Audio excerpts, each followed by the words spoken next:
What's up? Oh my God, that's how you're going to open. I'm your resident dude, bro. Oh, I get it. Bringing you in. Wait, I gotta lower my voice. What's up? I'm your resident dude, bro. Stop laughing. You're making me laugh. Oh my God.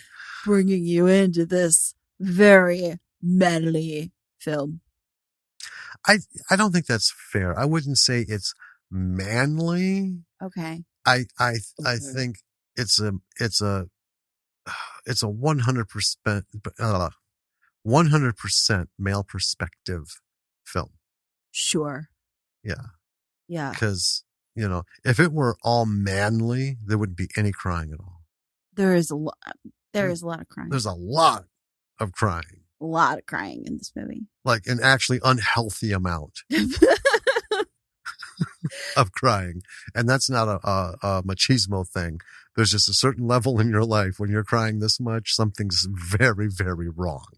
It's not healthy. Yeah, especially over the holidays. Yes. Happy Thanksgiving. Happy Thanksgiving, folks. Will we say that in the episode? Yeah, I know. Yeah. Happy Thanksgiving, dude bros. Okay. So yeah, it's a movie this week that you'll understand all this as we go through it, and we dive into it pretty quick.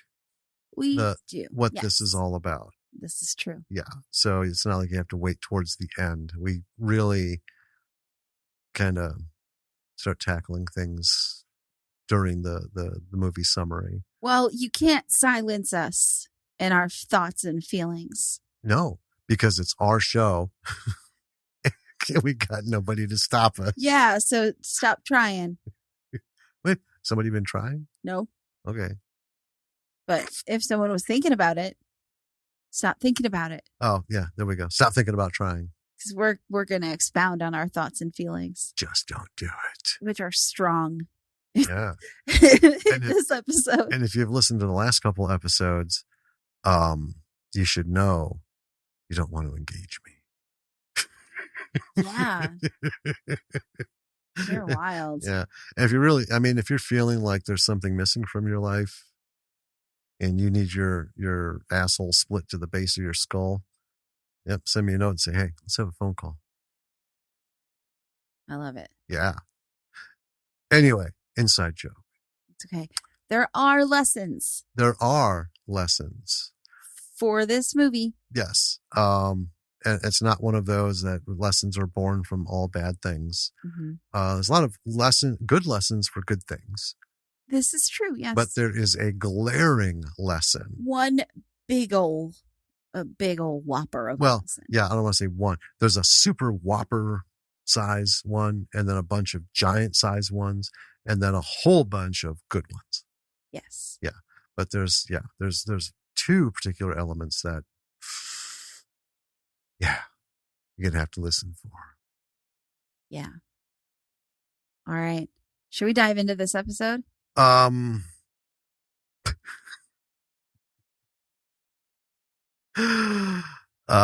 Let's get it going, Broham. What's up?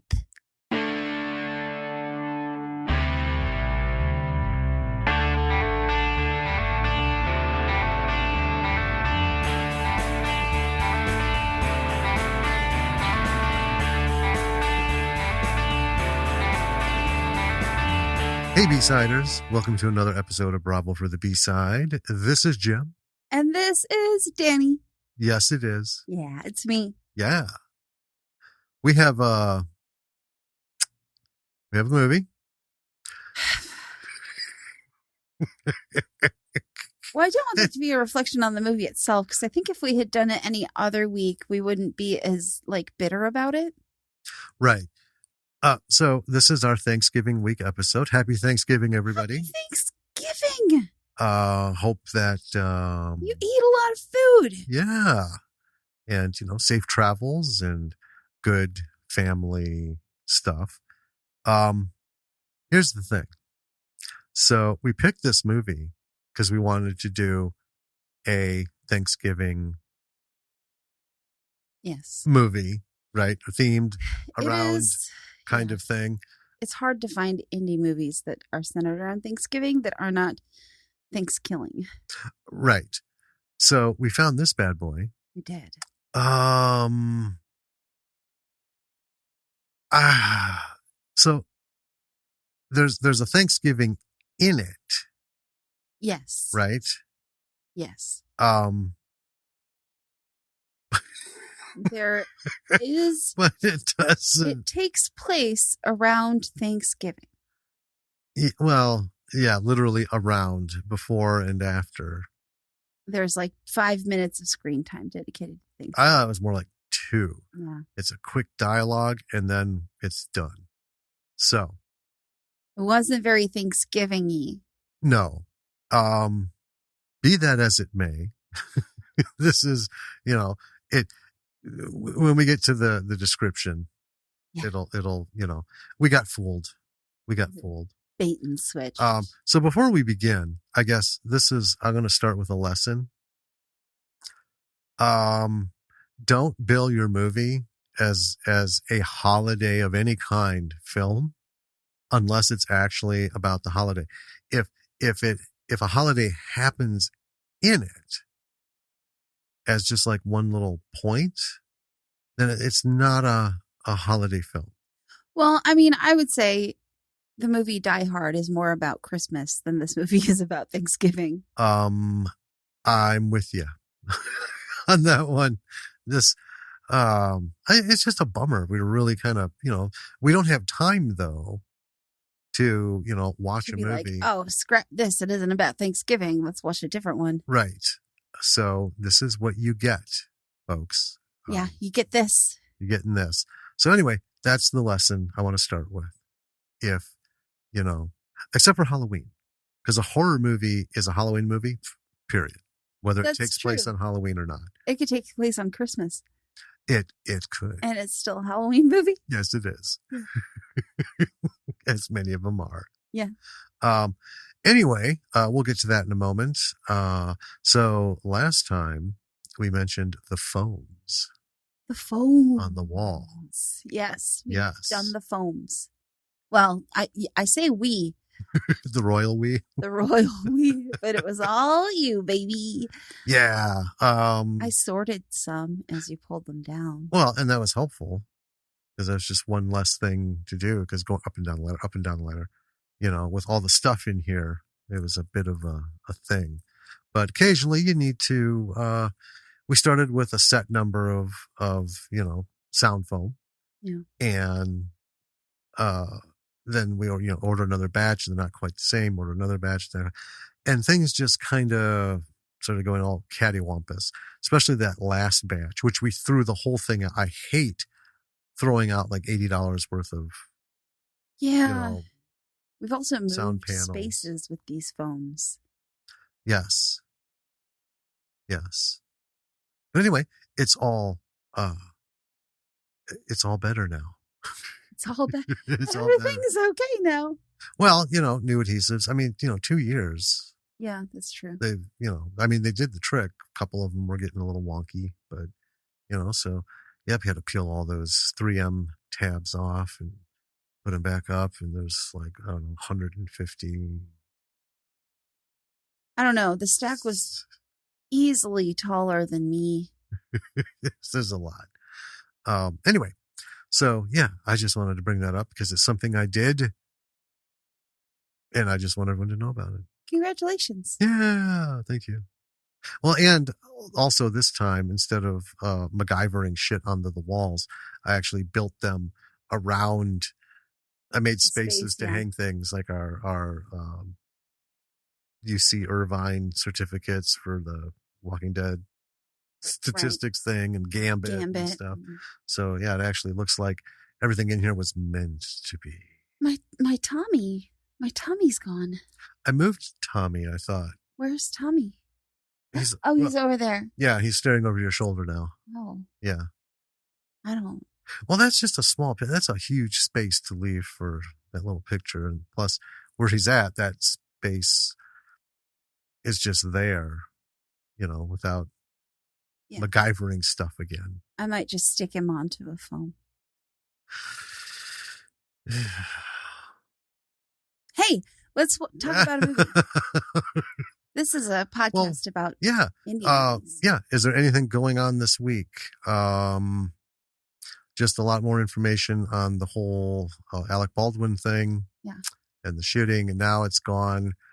Now we're going into the he said, she said, and now the business aspect of it is kicking in, where it's no longer being treated as a tragedy, but as a who and how many people are to blame and who can go after who for what.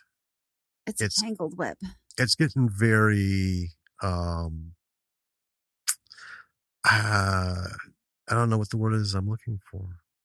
It's lost all the intimacy of a tragedy, and now it's become like a 50s serial courtroom drama. Yeah. Right? Just, oh, God. Anyway,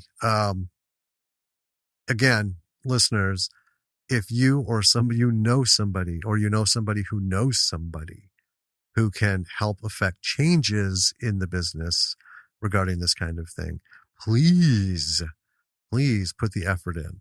Yeah. I know there are bills and people are talking, but see, the longer this shit stalls, the less likely things are to happen. That's the great thing about Hollywood. They can fucking drag something out for, look at the whole Weinstein thing, right? Nobody's talking about that fat fuck anymore, but that the processes are still going on. Yeah. Right. And it's just become this dispassionate, like, it's just this function now that happens. So hopefully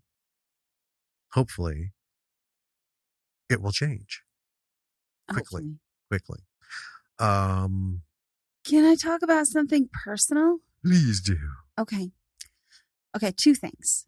All right. One is far less important than the other thing, so I'll start with that. Okay.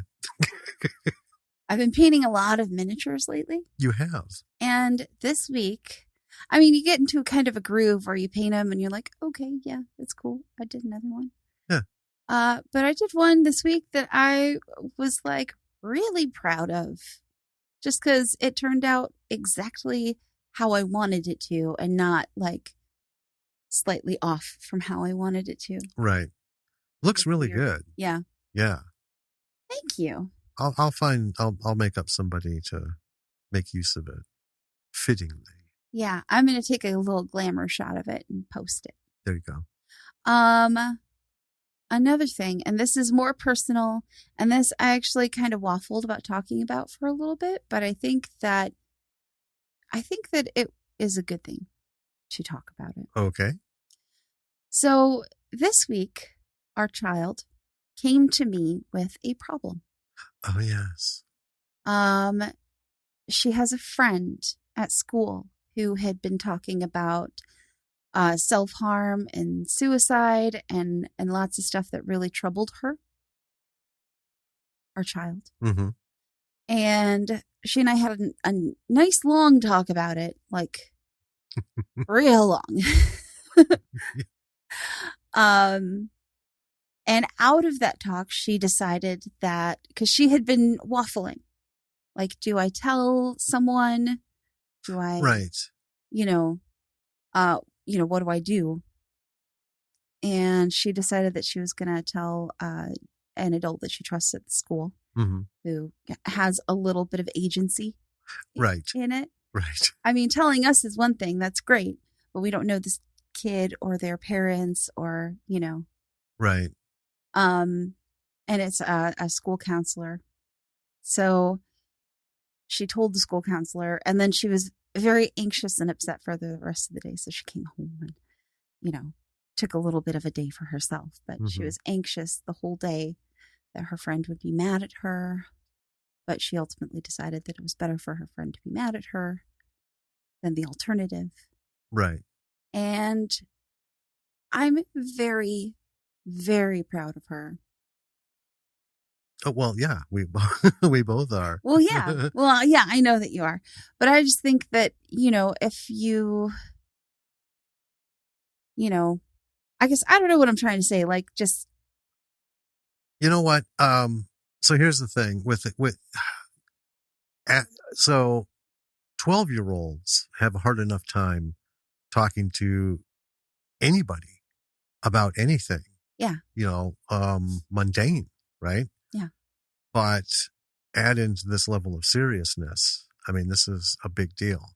And she made a very Tough. important, Yeah. tough, and good Yes. decision. Um, yeah, and everything worked out. Her friend wasn't mad at her, and Right.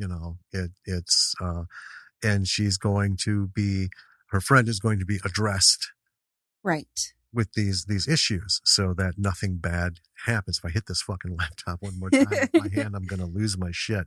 I don't know what the story is. Um, anyway, as adults, it works so differently, right? Yeah. If you have someone close to you, and we've talked about this because with the pandemic, Mhm. and this shit runs rampant in the creative community, especially, Yeah, it's a you know, particularly troubled community. um, when someone tells you something as an adult, you really don't have that kind of availability of resources. You can't go tell a counselor and the Right. counselor can't call that adult in, right? And Right. then call the adult's parents and make all the connections. There's nothing. Yeah. There's nothing. So here's what I would say should come out of this for us grown-ups. Confront somebody when they tell you something like that they're depressed and they're, harming themselves and thinking of suicide. Get in there, get all up in their shit. Yeah. You can't go to somebody and make something, force them to do whatever, but you can be the one to not dismiss it. Yeah. Right. So speak up, but speak up to them. Let them know that they're important. Let them know that, okay, this isn't normal. So I'm going to help you get some help. Let's together sort this out. Yeah. You know, um, take some ownership. And it just comes down to just being a human being, something that most of us have, fucking forgotten how to do. If you just look at the world, Yeah. right? There's precious few people actually doing good. So when that moment comes, do good. Yeah. Do good. And when they tell you to fuck off, just don't. Right. Right? Stick with it. Stay with it. If you have to reach out, make them a fucking appointment somewhere. Say, hey, I made you an appointment. I'd like you to keep it. Can we go? I'll take you. Yep, I'll take you. Whatever. Right? Yeah. Um, just do what you can because this shit is real. Yeah. And if you have kids, talk to them about this stuff. Talk to them how important it is to do what Lily did. Yeah. Right? It's hard. It is It, hard. And we talked a lot about how, wouldn't you rather she be mad at you for a little while yeah, than you go to school and she's not there? right. It's better to have someone pissed off at you and be alive Yeah. than to have that person not be able to be anything ever again. Right. Right. So, yeah, because we're not out of the woods yet. This pandemic shit is going crazy. The school in Beloit, the school district's going Yeah. back to virtual because shit's just running rampant again. And we're all fucking tired of talking about it. But regardless of what goes on, and our bitches about, masks and vaccines and all the stuff that's going on out there, I say just fucking go do it. You say just go do it. People are going to do whatever they're going to do, let's maybe put more focus on, let's acknowledge what's going on, right? People are having a hard time at all age levels, and if you do have kids too, talk to them about this. Not, hey, Yeah. if someone comes to you and says this, just sit them down. Hey, how you doing? Yeah. Right? Let's get real. And it's awkward as shit because we were all kids. We know how fucking hard it is, and the Yeah. kids aren't going to be like, Little House on the Prairie. Well, I'm sure glad you sat me down, Paul. Here's what's going on. It's going to be like, pulling Yeah. teeth. But let's, try and do something. Fuck. Yeah. I mean, it is hard. And it's hard to talk to kids because they don't want to talk to you, you Yep. know? And one thing that I've found with Lily, I don't know if this works with every kid, is if I ask her how she's doing and she gives me a one or two word answer, I go, oh, well, this is how I'm doing. Mm-hmm. And I go into a thing. And just that opening up, like, lets her, open up. Right. So, Well, anyway, so there you go. That's what's been going on. And let's get into this movie. Because it's funny. We didn't mean it to be this way, but it just hit me. All the stuff we were just talking about, almost every person in this movie could have fucking used somebody that's true. to talk to them at some point. Jesus. Yeah. You'll see in a second. That's true. Yeah. Okay. So why don't you tell us what this non-Thanksgiving movie is? I would be happy to. This movie is called The Vicious Kind. It won all kinds of like awards. Right. It was released in 2009, written and directed by Lee Toland Krieger, starring Adam Scott. I love Adam Scott. Yep. Brittany Snow, solid actress. Mm-hmm. Alex Frost and J.K. Simmons. Yes. So we talked about this with Blue World Order. Yeah. Billy Zane. I'll watch anything with Billy Zane in it. And we will watch anything with Adam Scott and J.K. Simmons. This is true. Don't care. Yeah. It could be both of them independently or together sitting in a room watching paint dry in real time. I'm in. Yeah, I love them both. Yep. Rated R. The plot/logline is: a man tries to warn his brother away from the new girlfriend he brings home during Thanksgiving. Yep. But ends up becoming infatuated with her in the process. Yes.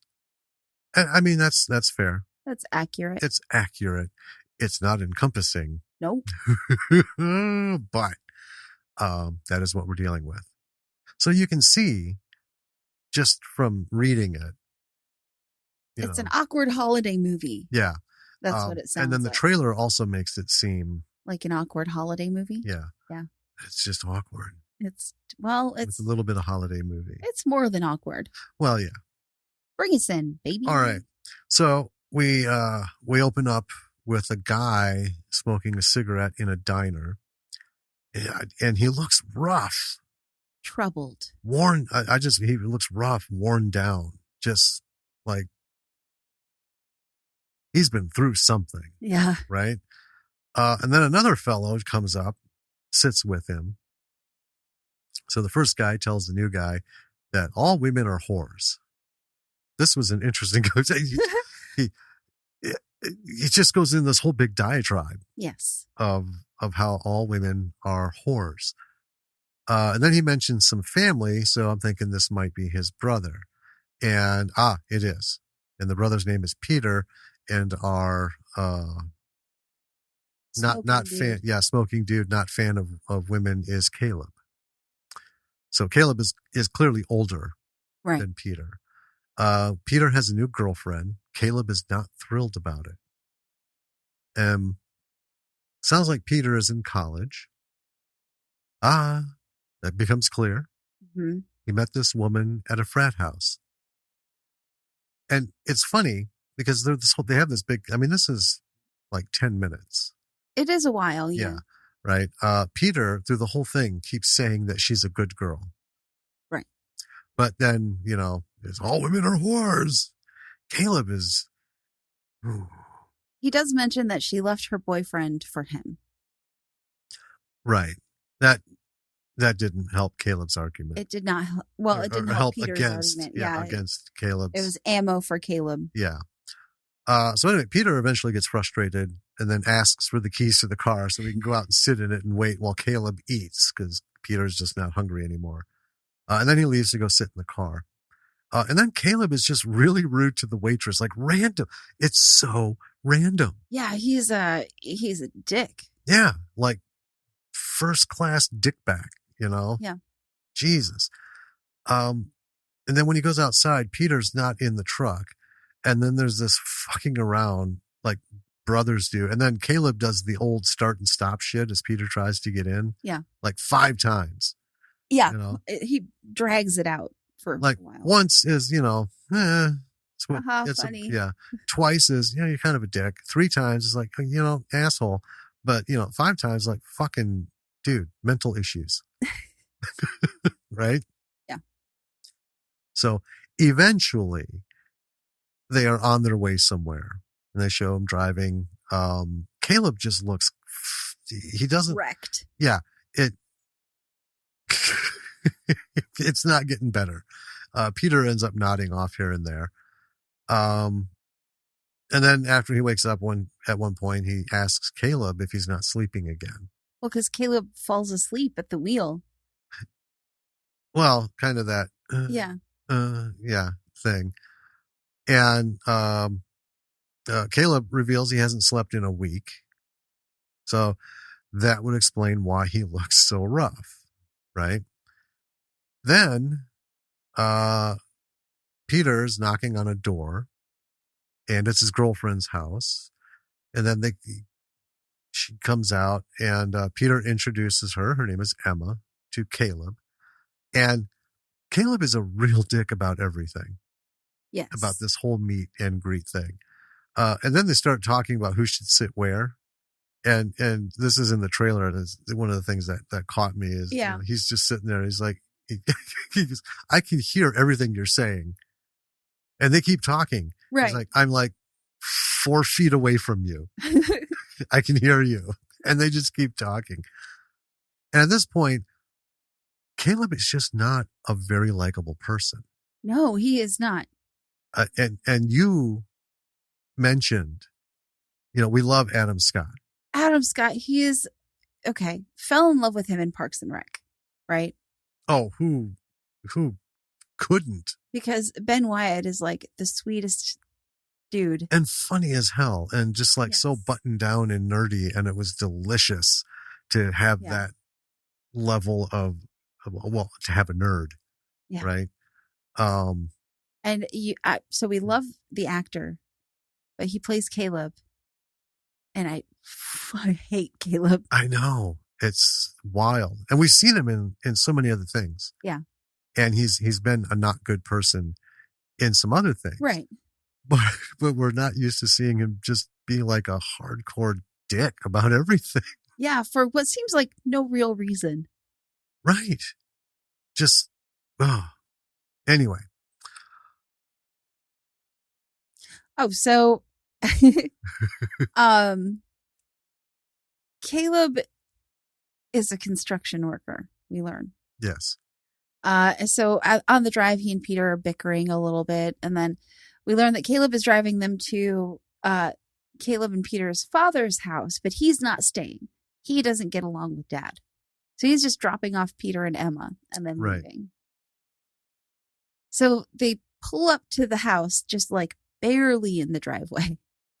And Caleb drops him off and Peter's like, really? You can't get any closer? Yeah, it's like 50 yards from the house. Right? It's a big house. And so Caleb says, if you guys need anything while you're in town, he does this whole list, need to be driven anywhere, yada, yada, yada. Ask that fucking asshole Donald. And then he like peels out. I love that. That was like royalty level dickishness. Yeah. Because he's very sincere. Right. Hey, if you need anything, go to the store or whatever, ask fucking Donald.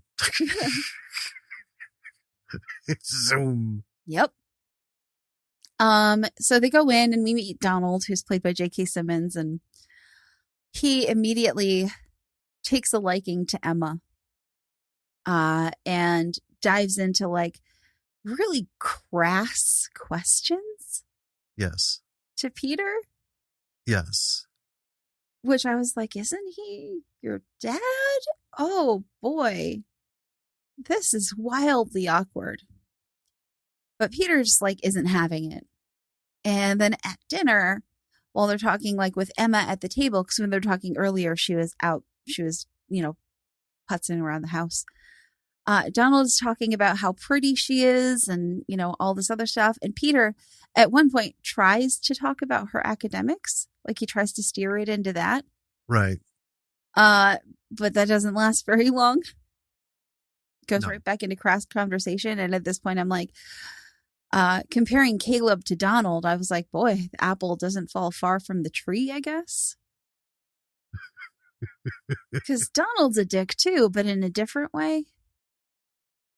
Yeah. And he's not trying, he just is, whereas Caleb is trying really hard. And then that night, we learn that Emma secretly smokes, which was like a thing when they were getting in the car, because Peter said she didn't like the smoke. Right. And Caleb smokes like a chimney. There's very few scenes in here where he's not smoking. Yeah. Either before, during, or after. Yeah. Like immediately. Yeah. So then we're with Caleb, and he is dreaming of someone who looks kind of like Emma. Has the same hairstyle at the very least, but we don't see her face a lot. And then his phone rings, and there's someone just breathing on the other end of the line. And he says, Hannah, why are you doing this? Or something like that. And then we see him fucking a bored-looking prostitute and taking photos of it. Uh-huh. Uh-huh. And then we see Caleb leaving an envelope at a red house, and he like ding-dong ditches. And it is the photos of him and the bored prostitute left for his ex, presumably. Right. And she sees them and then just like takes them inside with her. We don't see her face though. No. I thought that was clever. Yeah. We see from the waist down in a robe and picks them up, pulls out the pictures, looks at them. But yeah. Right. And then at work, he is aggressively nailing some boards into a roof. Yep. And his work buddy, JT, is talking about how when he was a kid, he had a crush on Elvira. And JT's like just really nice. He is. Well, there's a big age difference. Yeah. There's an age difference between Caleb and Peter. Peter's in college. Right. So he's between 18 and 22, presumably on the lower end. Mm-hmm. Right. I get the feeling that there's Caleb's like 6 to 8 years older at least. I'd say 6, 8, maybe even almost 10 years older. So JT is like Peter's age. Right. Yeah, he's just a young guy working construction. Yeah. And Caleb is a dick to him too. Yeah. And he's so nice. JT is so nice. He's Yeah. like, having a conversation, and Caleb's a dick to him. JT keeps talking nicely. Caleb's still being a dick. And JT just keeps, with the whole nice thing. Right. Like it doesn't bother him at all. No. And Caleb just gets more dickish. Yes. Yeah.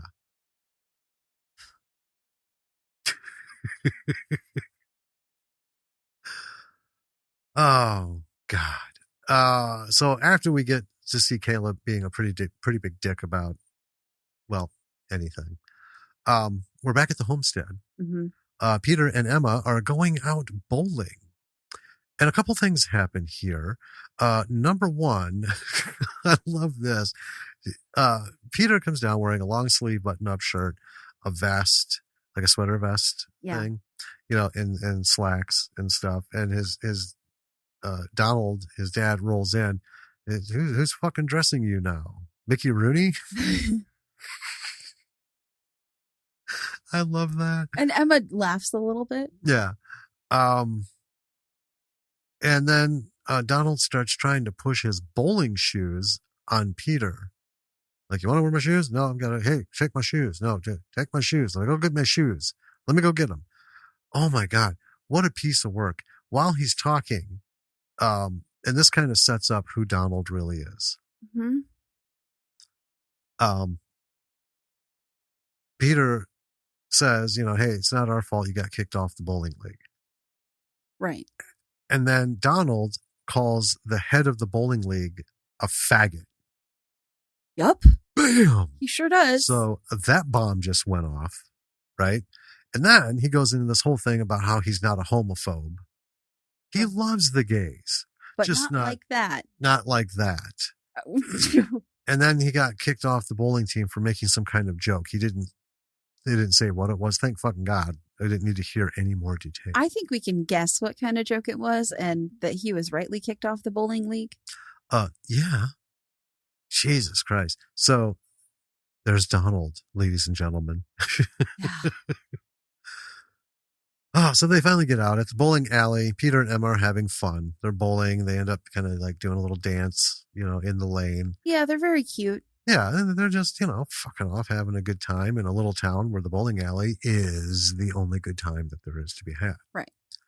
And then Caleb is there with his coworkers, and he's their own little league. Yeah. And he's watching them and looks all torn up. Yeah. You're like, what's his bitch now? Is he jealous Peter's having a good time? Is he jealous anybody's having a good time? Well, he like starts crying. Yeah, he just starts fucking coming unhinged. And then he looks angry. And then JT's like, yeah, you gonna go? And it's this whole thing and da-da-da-da-da. And then Caleb ends up picking up a fucking bowling ball and hurling it down the aisle. There, are you happy? And then storms off. He goes to the counter to get some cigarettes. And then Emma runs into him. And she invites him to join them in lane number 1. But he says, nope, he's in a league match. Then he wants to know why Peter is dressing like Mike Wallace. And she's just like, huh? He's like, no, seriously, is he like a Republican now? Or what's the story? I mean, what's with those clothes? Then she asks if she can bum a couple of cigarettes off of him. Right. Reveals or admits to Caleb that she smokes, but Peter doesn't know it. Right. And asks him not to tell Peter. Right. And then Caleb runs off. He dashes outside and pukes. Uh-huh. So this was a little weird.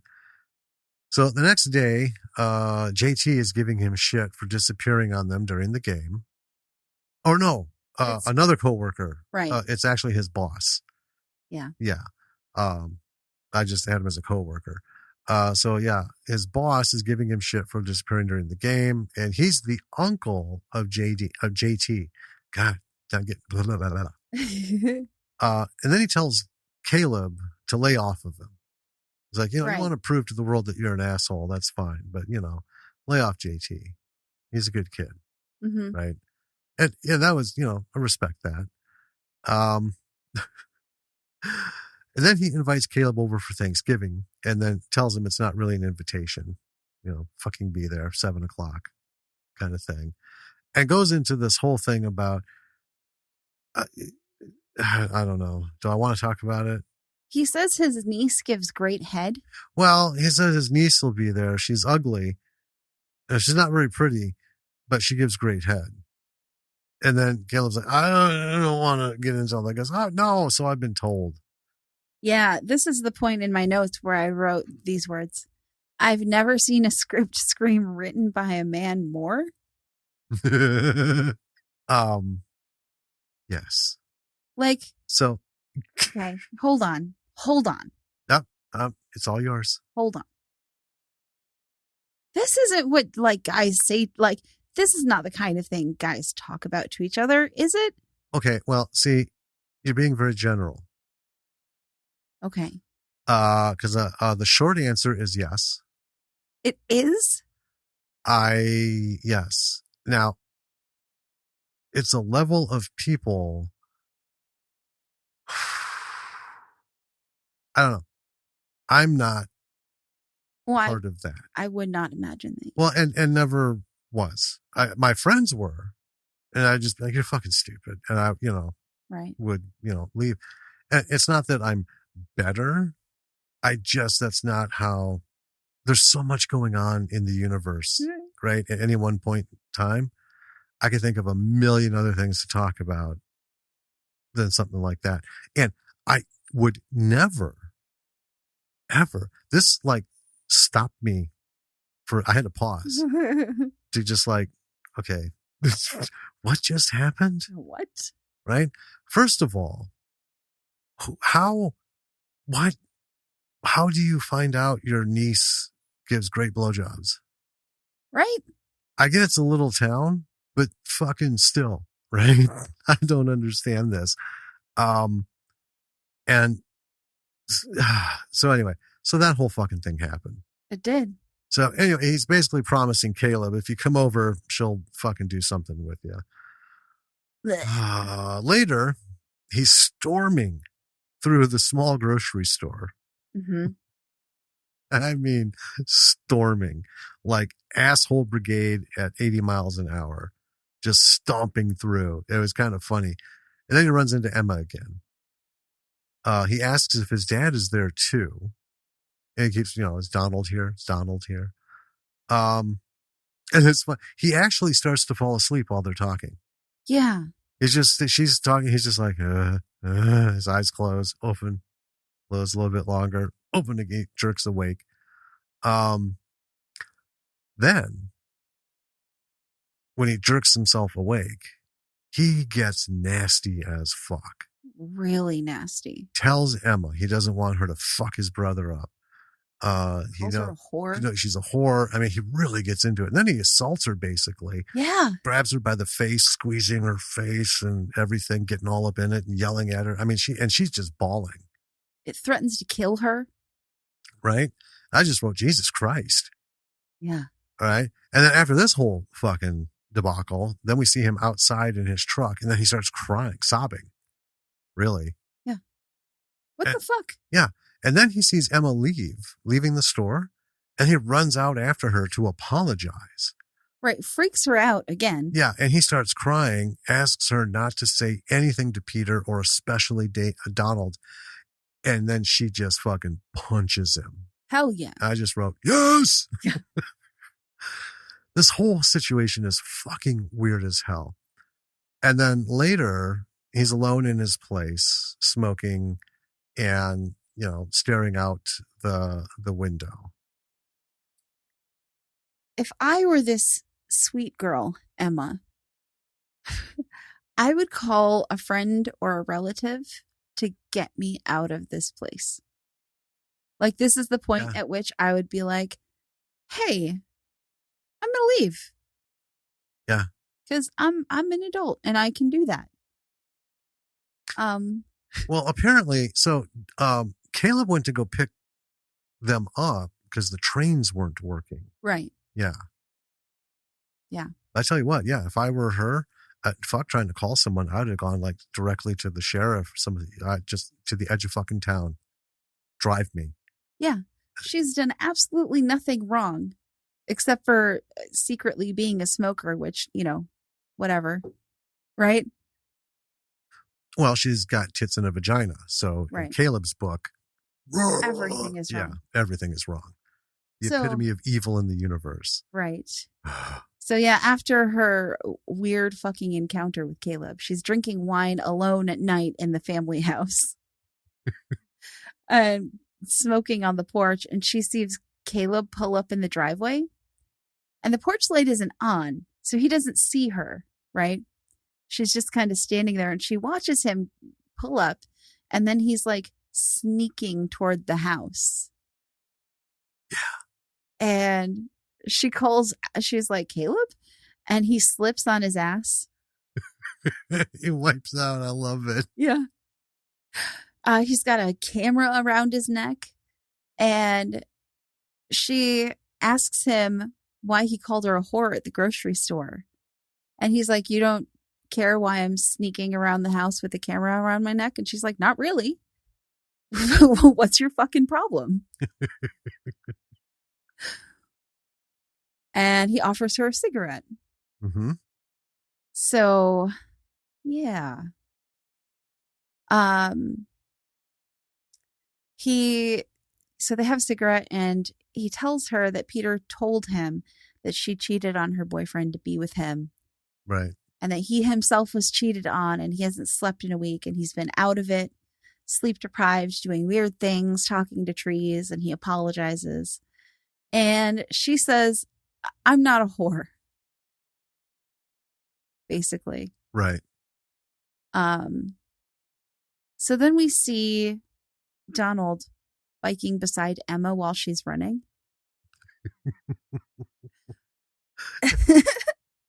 Are you all right? Yeah.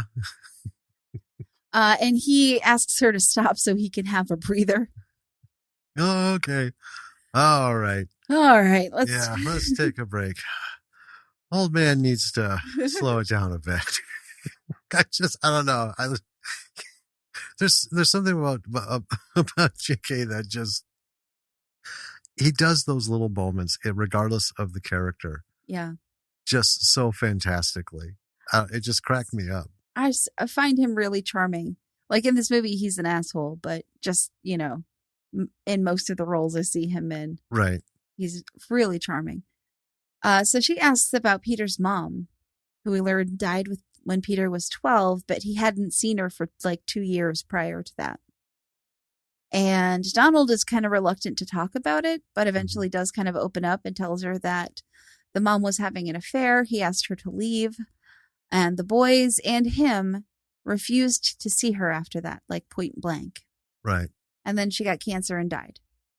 Right. A year later, she came down with cancer, and then some months later, she passed away. Right. So then we see Caleb, and he's at work, and he's asking JT if he ever thought about hurting someone. And I didn't write down what JT says. I know. I just wrote JT goes into this strange tale. Right. He's like, oh yeah. He's like, yeah, he does. He does this whole strange tale. And then he's like, why do you ask? Do you need help getting the drop on someone? Like, and Caleb talks about how he's worried he's becoming his dad because he's been thinking about like killing his dad a lot lately. Yeah. Yeah, just into this. Well, yeah, he goes, this weird thing about, mostly Donald. Right. And, if I was a teenager, that'd be normal and stuff. And JT, he's so genuine. Yeah. It's like, do you need me to do something to somebody? Do you need me to, take someone out for you? Because, I would, man. Right. Love you. I'm like, this guy's solid. I love JT. You know what, though? I think we passed over Thanksgiving. That's how much time it took. Yeah. In this movie. Yeah. So there's just before this all, because during this conversation we find out, that Caleb didn't go to Thanksgiving at his boss's. Yeah. Right. Because it's the day after. So the whole thing during Thanksgiving, I shit you not, I time it, folks. I don't think it's 2 full minutes. It's literally Donald saying something, Peter and Emma trying to have a conversation, Donald talking to Emma.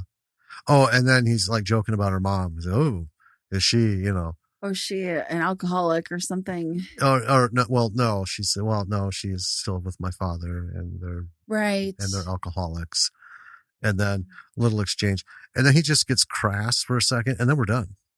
Yeah, I remember now because that is the moment in the movie where instead of writing about what was happening, I wrote, if I were this sweet girl, I would call someone to get me out of this fucking place. Yeah, because she was going to the store to get Thanksgiving dinner stuff. Yeah. She made Thanksgiving dinner, and that's what the conversation started. Donald, thank you for making this. Where'd you learn to cook like this? My mom taught me, this and that. And, so yeah, that was it, folks. I'm going to stand by it. 120 seconds.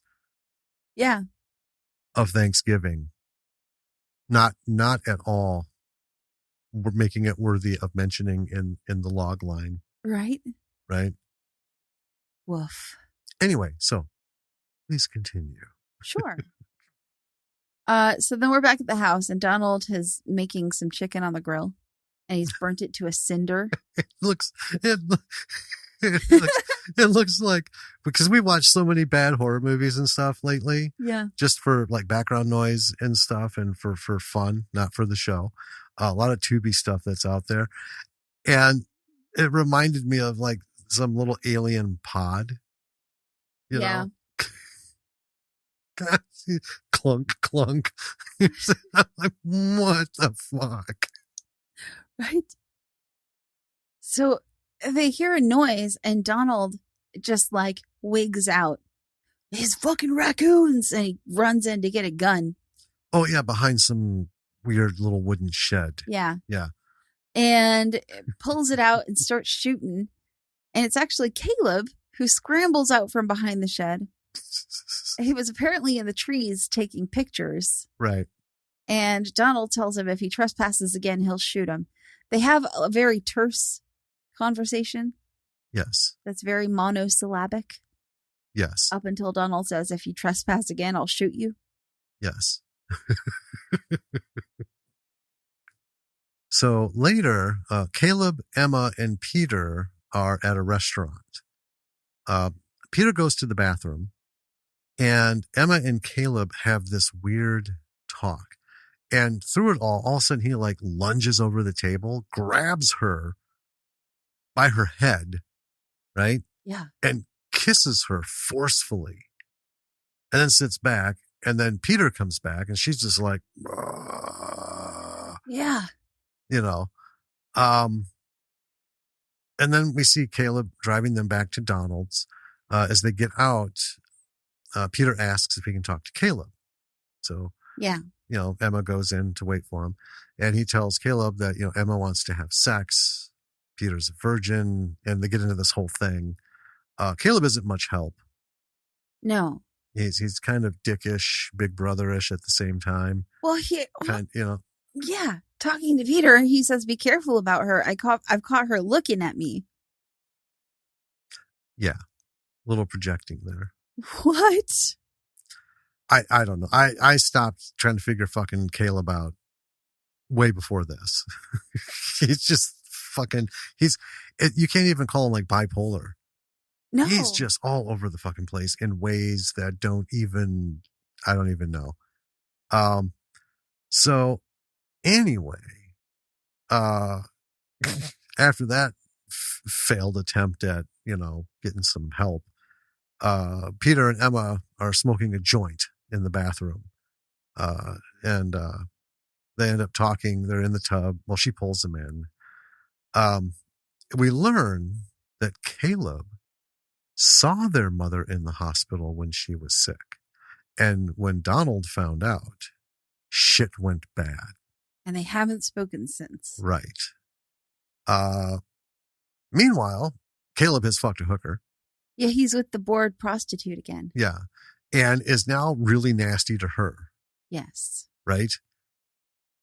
Oh my God. I don't even want to get into it. Well, it's just so... He's very nasty to her. Yeah. On a personal level. Yeah. Nasty. Wildly inappropriate. Oh, God. Yeah. Which, okay, take a second. Okay, sure. If you're with a prostitute that you have hired to have sex with you. Sure. And then you start saying things that are wildly inappropriate. We don't even have to say what they are. You can just imagine. Right? Yeah. In the big city, he would have been pimp fucked. She would have called out. The pimp would have come in and just fucked him up for being disrespectful like that. But small town hookers don't have that that luxury, I guess. Oh God, it was pretty brutal. And at one point he comes back in and apologizes and then like gives her like $4 as a tip. Well, yeah, he storms out and then right away comes back in to apologize and pay her. Oh, he already paid her. Oh. He said, I didn't tip you enough. Oh. And then he always got like 4 ones in his pocket. Okay. I'm like, well, I don't know that that's better. Oh God. And then we see him back at his place and we see that he has pictures of Emma. He's got one pinned to the wall. Yeah. That he's, like ogling. And then he's back at Donald's late at night.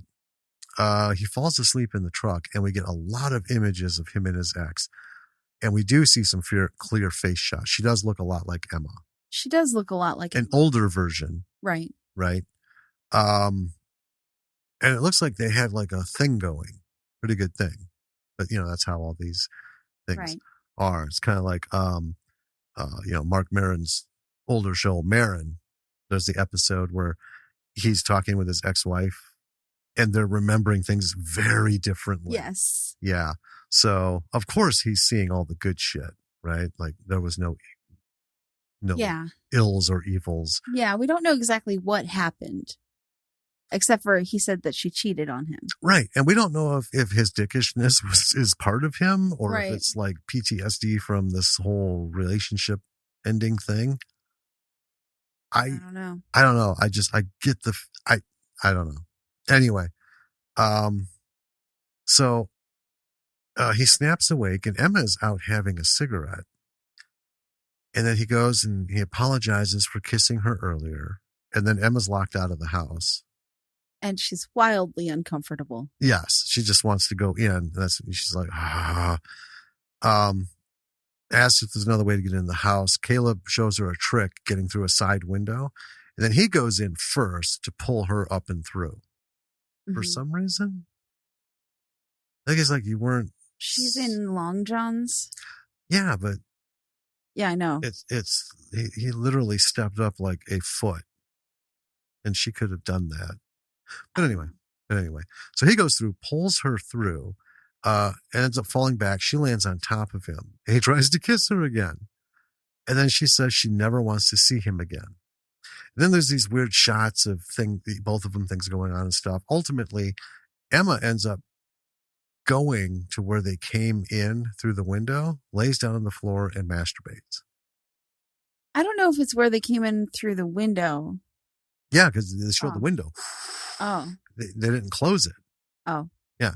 So the wind is blowing the curtains. Well. So, yeah, she lays on the floor where they were. And yeah. Yep. So Caleb takes the next day off of work. Yeah. And he does so by like chucking a hammer. Well, by being a truly stupendous dick to his boss. Yeah. You gotta fire me. I have to quit, then fine, to get my day off. But just fucking dude, man. Well, it's, raging against the world. I have in every other paragraph in this notes. Fuck this guy. Right?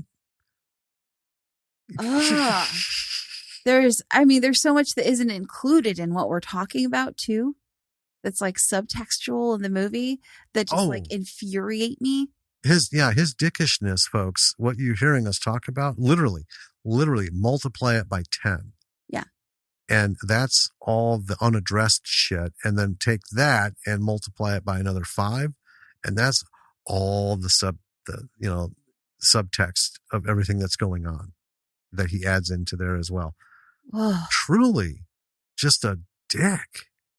Right. Yeah. I mean, there's a lot of it. Like going back real quick, when he goes to apologize to her, he forces her to accept his apology. Well, yeah, there is that. And he's like, do you accept my apology? And she's like, I guess. And then he's like, I feel better now. Fuck you, dude. Yeah. It's all about him. Who cares how you feel? So he ends up going to a bar and JT is there and asks if he's fucked his brother's girlfriend yet. I know. So did you fuck your brother's girlfriend yet? And he says, no, but I want to very, very badly. Yeah. And then there are some guys in the bar giving a girl a hard time. And Caleb goes to the jukebox and he's just like glaring at the dudes the whole time. And he puts on a song and starts a fight with them. Yeah, it goes over. So guys, do you listen to really shitty music before or after you're done butt fucking one another? And they just lose their shit. Yeah. JT helps him to not get his ass completely kicked. Well, I mean, he was doing pretty good. He took a cue ball and started bludgeoning the one guy, but then the numbers started to get the best of him. Right. Yeah. And then JT just gets up, strolls over, settles in. Yeah. I'm like, I love this fucking guy. Yeah, I do. I love JT. So Caleb is talking to JT about how he has this compulsion to protect Peter, and the only way he can do it is by hurting him. So he's essentially saying, I have to fuck my brother's girlfriend so that he doesn't get hurt by her. Right? What? I have to prove my case. Right. So that my case doesn't happen to him. What? I know, it's like a circular prophecy. Yeah. Only it's not really a prophecy. Yeah, I don't know. So then JT tells a story about how his dad used to beat him, but it made him tough. And I was just like, and this is the whole conversation. It doesn't like go anywhere else. Right. So I'm like, it's not okay to normalize this kind of thing. But they act like that's the end of it. Well, he said that, when he screwed up, his dad would beat him pretty good when he made mistakes. Right. He said, but it made me tough. And I think, to me, he was saying, fuck your brother's girlfriend? No. Okay. He was saying that if something bad happens to Peter, it sucks at the time, but it will make him tougher. Okay. Right? JT is a really nice, sweet guy. I mean, he's the only one in this fucking movie. Even Peter's kind of a annoying tit, but Peter's, yeah. They're like super naive. He's not awful, but yeah, he's obnoxiously naive. Yeah. JT seems like, he's like fucking 19 or 20 and he's just got a beat on everything, where all these lost motherfuckers are just whirling around him. Like, I don't even know. I think we needed more of JT's story, because like the fact that I needed you to translate this for me means the script wasn't. I know his dad, what his dad did didn't change who he was. Right. Right. He's still soft spoken. He still can, that's why his uncle's like, lay off him. Sure. Right. Because he's basically telling Caleb at the time, your dickishness, right, that you're doing to everybody can really fucking hurt him. He hasn't done anything to you. He's a good kid. Yeah. Right. And that's JT. But he also casually stood up in that bar, walked over and, took 4 fucking guys on. And he did. And the last one just fucking ran for his life. And then he picked Caleb up and, helped him out like nothing. Right? Like he didn't even break a fucking sweat. It was just so, I don't know. It was almost superhero level. Right? He didn't get all uppity. No. But see, he stood up for his friend. And that's part of what being tough is. Tough isn't necessarily the physical aspect, but being able to just get up, get in there and deal with the situation, no matter how it may fall, because that's your friend. That's a toughness that a soft-spoken, soft-hearted guy like JT wouldn't normally have had. Right? So his dad made him tougher, on a mental and emotional level to, right. deal with stuff. Sometimes things, it's not ugly. It just needs to get done. But that's what he's saying is if she does fuck him over, it's just going to toughen him up.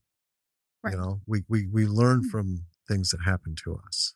Well, my point is the fact that you have to explain that to me means that when this script was written, it was written with a very, very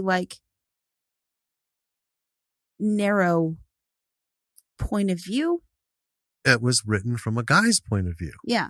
And see, I know this, right? Because this script screams I was written by a guy. Oh, absolutely. I've talked about before. I love my grandfather, but if there was ever an archaic human being, he was it. Yeah. I mean, a lot of the things that I got from him are super old fashioned and I think are super relevant today. forget equality of sexes, getting in the way of everything, of, being, chivalrous, being gentlemanly, having manners, open a door for a woman. That was the kind of thing. And that's how I was raised. And if someone's gonna be like, I don't need you to open a door for me, well, then walk through the fucking door yourself. Jesus Christ, and then I'm out. Right? Because that's going the other direction. Right. It's like, Jesus, God, can someone do something nice for somebody without it becoming a fucking thing? But anyway, he was also not the most communicative person. Sure. Right. I understand guy talk. That was what JT did, was about as big of an emotional dump as you're going to get from, because remember, my grandfather was a small town guy. He grew up in near Hebron and then in Harvard, Illinois, before it was, the big mecca that it is now. It's just nothing. Ended up in Loves Park, Illinois. So that's kind of that whole thing. Plus it's the Irish thing too, suffer in silence, right? Sure. Speak not lest ye be heard. So I got what he was saying there because I grew up with that. I find it, and that's what I agree with you. I'm like, man, this is really like, I don't know. Is this like supposed to be the equivalent of the Sisterhood of the Traveling Pants, Thelma and Louise, where all these movies with women, right, as the core characters, either singularly or as a, big group, but their relationships are these big, long dialogues of how they're feeling, what's going on and stuff. And that's kind of why I like them. Sure. Over, this. And this isn't a macho movie, but it certainly is a male perspective movie where that is how the conversation would normally go with these folks. Right? Yeah. So you're spot on. But if you understood that vocabulary, you wouldn't have had to have had it explained to you. Right. Well, it made me difficult to connect. It made it difficult for me to connect. Right. With this movie. Think of it as It's Always Sunny in Philadelphia. Mac's mom. And he goes into these 10 sentence explanations of what she said with that. I get it. Yeah. I get it. I just like it's a bit Neanderthal. I'll say that. Yeah. Well, that was just my entire point was that, it is a little bit of a downfall of this film. Although, let's finish talking. Yeah, because I know that's the number one thing we both want to address. Yeah. So they have their conversation. Yes. There's snow falling. Mm-hmm. Peter and Emma are having sex. Yeah. But Peter's a little quick. I actually don't think he penetrated. He's embarrassed. Emma is obviously disappointed. Right. He didn't. That's important. Let's note that. Right. Yeah. So he didn't actually penetrate. Right. He was still trying to figure out where he needed to be. Where and all to of a go. sudden, he was done. Yeah. And so she cries alone in the bathroom. And we get a bunch of cuts between Caleb and Emma doing different stuff. Yeah. Being alone in their little worlds. And then Caleb ends up at the house and Emma hears the truck and goes out to meet him. And he tells her to go up to his old room and take off all her clothes. Mm-hmm.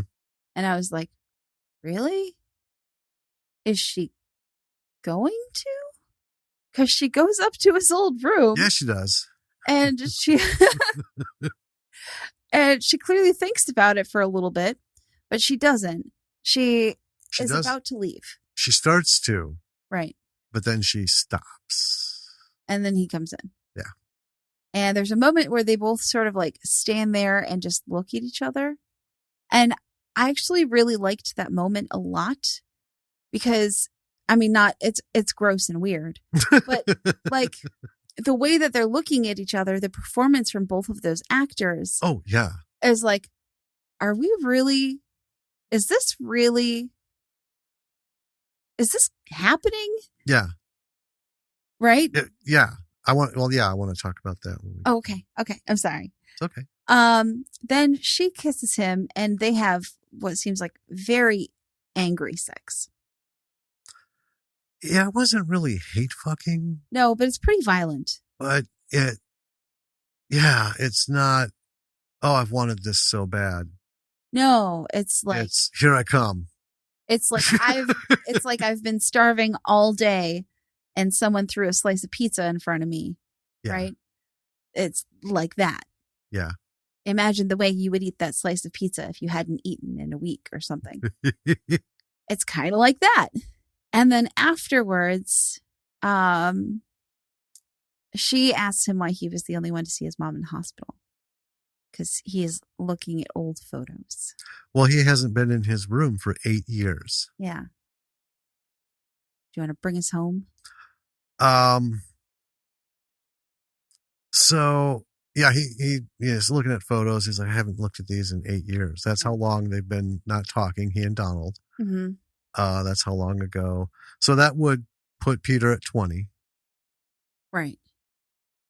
But anyway, so when they started talking about his mother, apparently, because he went to go see his mother, he got the full story. Right. He got both sides. Donald had been fucking around on her for years, and she finally couldn't take it anymore. Mm-hmm. And then when she got caught, he went and just, it's that whole thing. Yeah. Right? Well, just because I did it doesn't mean you can, sort of thing. And then in this weird conversation, we find out Emma was a virgin. Right. Yeah. Because he says, if I didn't know any better, I would have thought that was your first time. And she just starts crying. Yeah. And then he's like, ah. So there's that.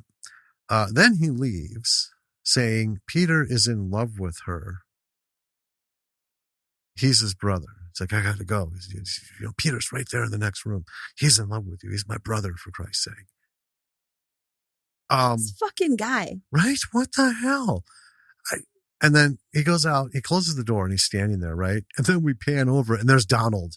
Right. With his rifle, reminding Caleb that he said he was going to shoot him if he trespassed again. Right.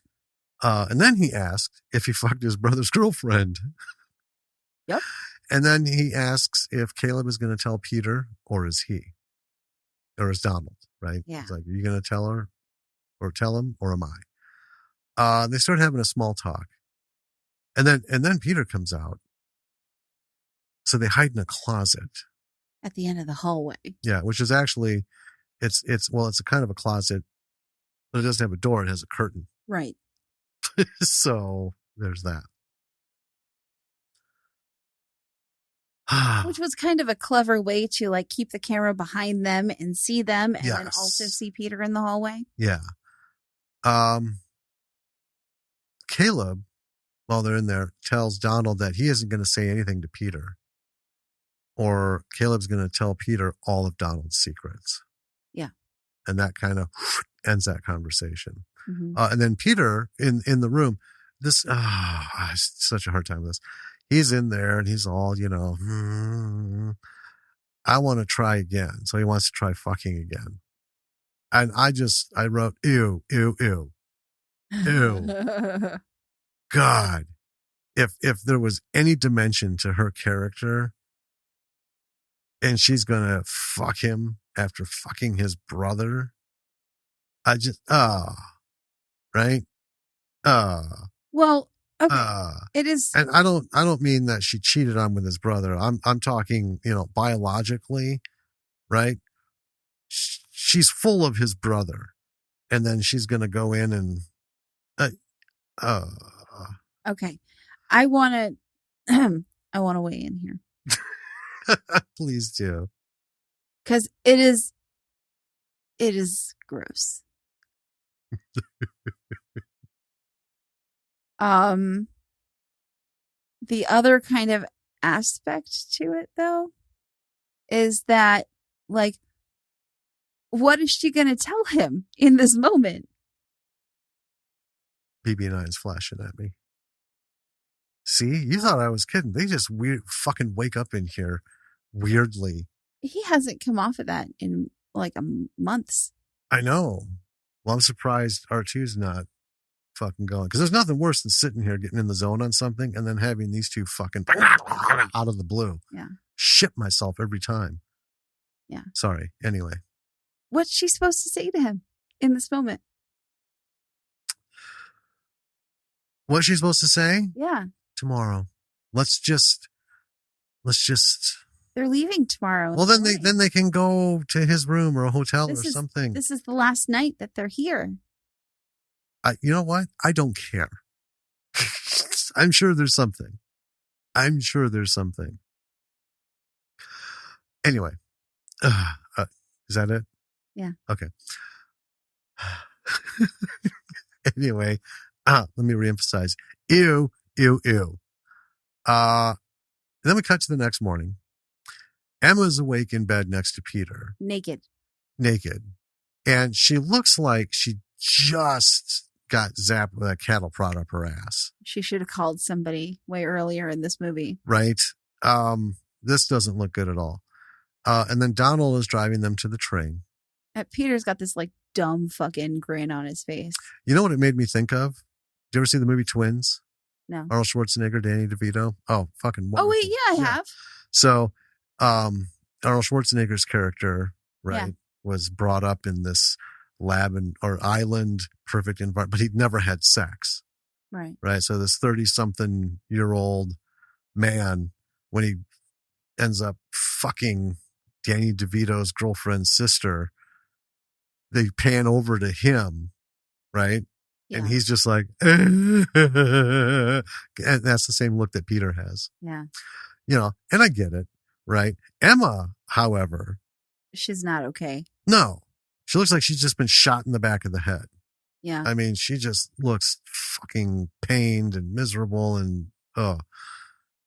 And then, when they say goodbye, Donald is pretty cold towards her because he knows what goes on. He knows what's going on. She doesn't know that he knows. Yeah, he's dropping them off at the train station. Right, and wants Peter to hang back. But yeah, she's like, "Thank you so much for having me." He's like, "Yep." Doesn't even look at her. And then Donald starts talking to Peter about people doing things that they know are wrong, but they do them anyway. And it goes in this whole big thing. And then ultimately he tells Peter that he loves him. And he doesn't say it often enough. Then they're on the train elsewhere. Caleb's at work building something. And then we hear the train whistle in the background. And he looks damaged. On the train, Peter tells Elmo. Elmo. Oh, Elmo. Oh, damn. Peter tells Emma that he loves her, and then she starts crying. And then it looks like they're having a talk. Well, yeah, he apologizes. Yeah, for saying I love you. Yeah. And then, they cut to the outside of the train, and we see them talking. Right. In the way, we don't know what they're saying. So I'm like, oh, shit, is she spilling the beans? I guess Peter's about to get a little bit tougher before this train trip is over. Next thing we see is Caleb at Donald's ringing the doorbell. And Donald invites him in. Yeah. And then that's it. We're done. That's the movie. So before we get into all the stuff. I'm leaning back for this bit. Yep. I have adjusted. I want to say, first of all, the performances, top notch. Yeah. Right? Technically, really good. Yeah. I mean, the cinematography is really good. There's a lot of really thoughtful, well-framed shots, especially of Caleb in his fucking psychosis, whatever's going on with him, right? And Adam Scott's performance in this film, really, really good. Oh, yeah. Yeah. And all of them. Yeah. All of them, down to JT, even the boss, right? Who's only a little bit. Right. I mean, this is, high level, skilled actors Right. doing their stuff. There's nothing bad to talk about. No. No. So I just want that said, if you want lessons in delivering things a certain way as an actor, this is full of them. Oh yeah. Direction and cinematography and everything. Framing, Yeah, lighting. it's all there. It is. We're not going to dive into that. It's just it's top bar, Yeah. right? But I mean, even the dialogue is pretty good yeah. in most parts. But yeah. Some parts. Well, why don't you jump us into what I know? I mean, we talked about it, but I know this has been burning with you. Yeah. Okay. Go. Here's my struggle. I want to understand what the point of this movie is. Yeah. Okay, so we had a couple things going on. Mm-hmm. Number one, we have Caleb who's going through something. So his girlfriend cheated on him. But wow.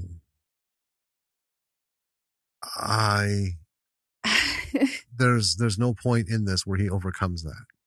No, like it seems like they're trying to show that he's getting redemption with his like weird apologies and bullshit, but not really. Well, but then he follows it up with another fuck up for the exact same thing he's apologizing for. Real big one. And then he makes up with his dad. So I don't really get the point. Like, okay. In my mind. Yeah. There's two possibilities. Okay. The first one is that this movie was written to like point out how toxic masculinity is, and it's all like this huge farce, like it's all making fun of all the things that bug me about it, right? Because it's so sexist and misogynist and it is like just rotten to the core. Yeah. The behavior of everyone in this film, that I find it difficult to believe that this isn't like a parody of it in a way. Yeah.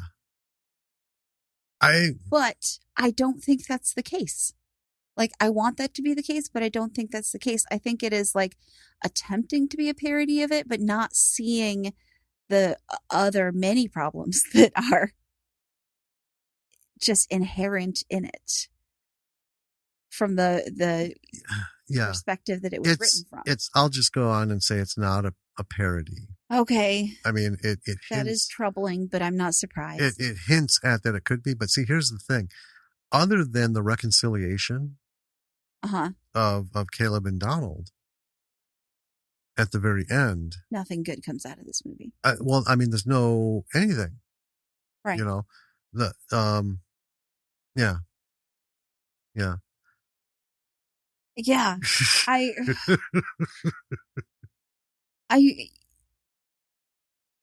like Adam Scott a lot, but I've never hated him as much as I hate him in this movie. And it's not because of his performance, right? It's just because of the character that he plays. And he does a wonderful performance as this extremely unlikable character. Well, then let's talk about Emma. Okay. So I know this was a big thing. We both. Yes. She's as one-dimensional as just the front side of a sheet of paper. Yeah. And I want to counter that with she's not even one-dimensional. Right. She's a prop. Yeah. In this movie. And I don't know that it was intended to be that way. I don't think it was. I think there were moments where they tried to give her some depth, but like it just wasn't enough. She's solely there to be a problem. Right. Right. And I mean, she's the dog shit that, everyone eventually steps on or in. Yeah. after trying to step around it. And that's it. It's like, oh, well, eventually they're not going to, someone's going to put their foot in it. And that's really it. They give her just enough lines and just enough presence to, you know, uh, be alive, Yeah. right? But really, she's just there for Caleb to be even more fucking horrible and for Peter to get her. I mean, she's the knife, Right. right? Caleb's going to stab Peter eventually. Yeah. Like For, she's not even a person in this movie. I know. That is, I think, the biggest shortcoming. And I guess that's the largest lesson of all. Yeah. I mean, there was a lot of opportunity for her to be, a complex, fascinating, interesting character. Yes.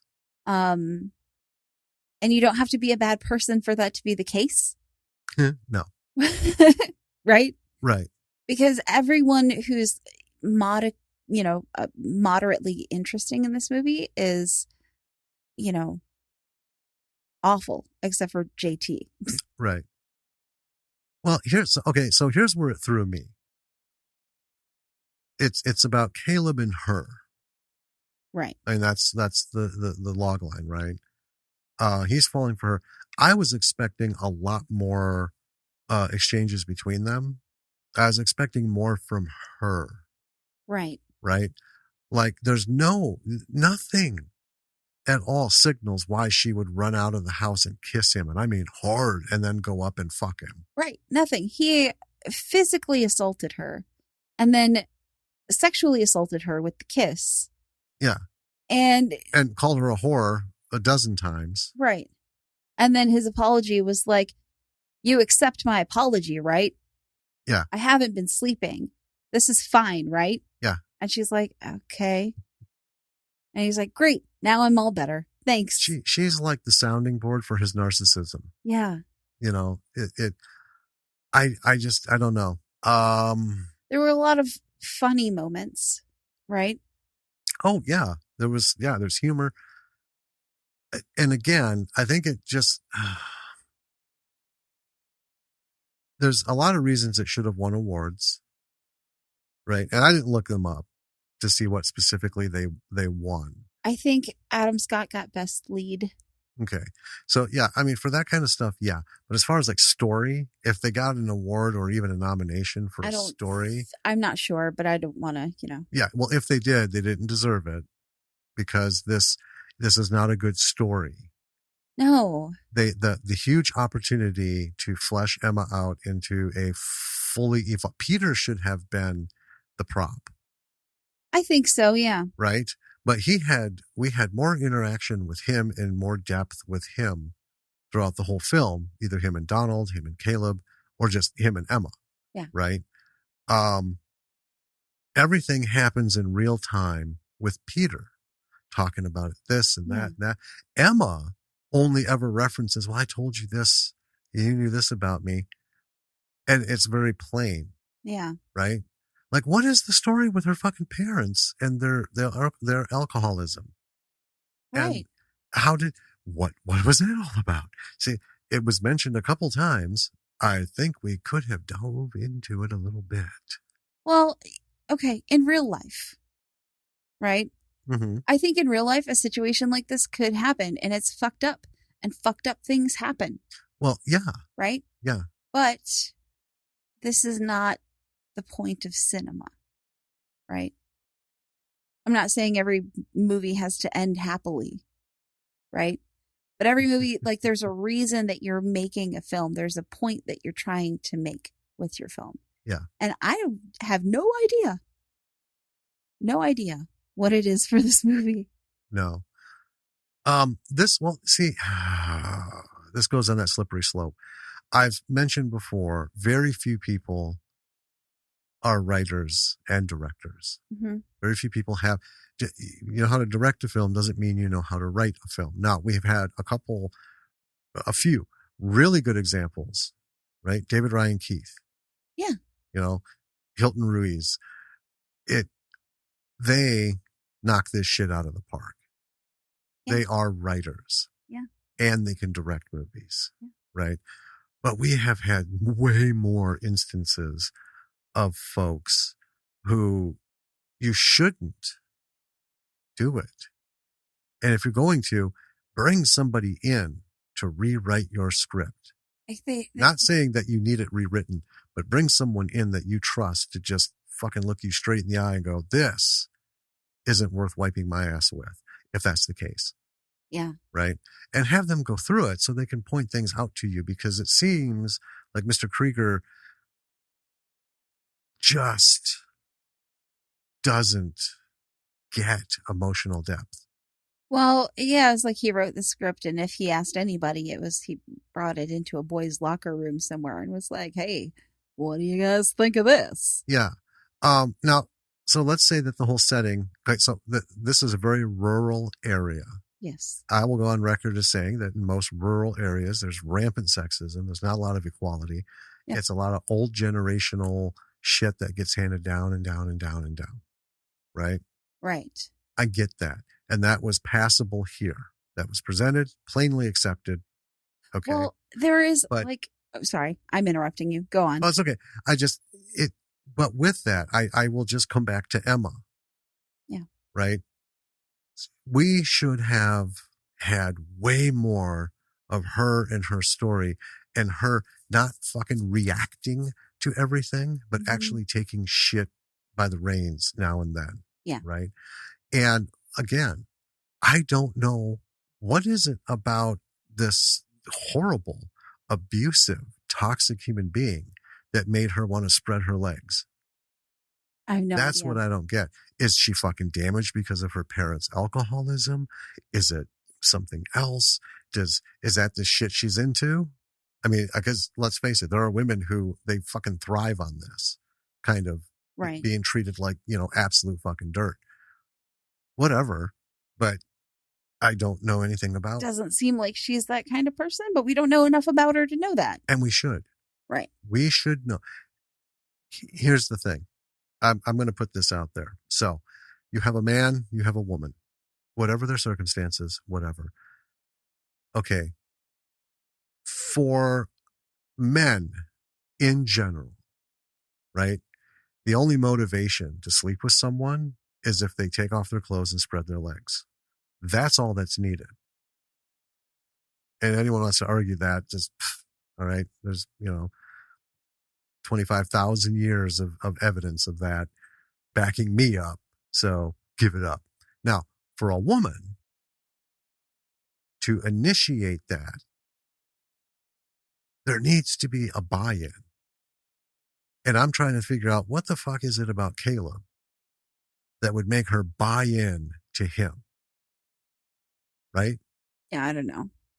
First of all, okay, so because when it all comes together, she's a virgin. Right.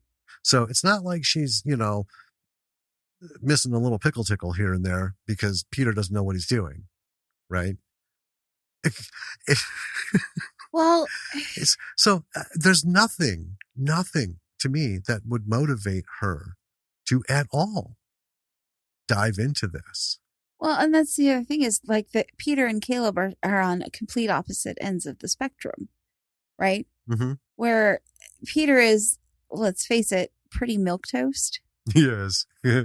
Right? And if she's into someone like Peter, which is, fine. Right. Then what does she see in Caleb? I have no idea. Right. And why did she break up with her boyfriend? Was he horrible to her? I don't know. Was she like, was he like Caleb? We don't know. What if he was more milquetoast than Peter? It doesn't sound like it was, though. Anyway, so if you're going to have this kind of thing happen, there has to be a buy-in. There has to be something for the female character to emotionally buy into this person to go to that level.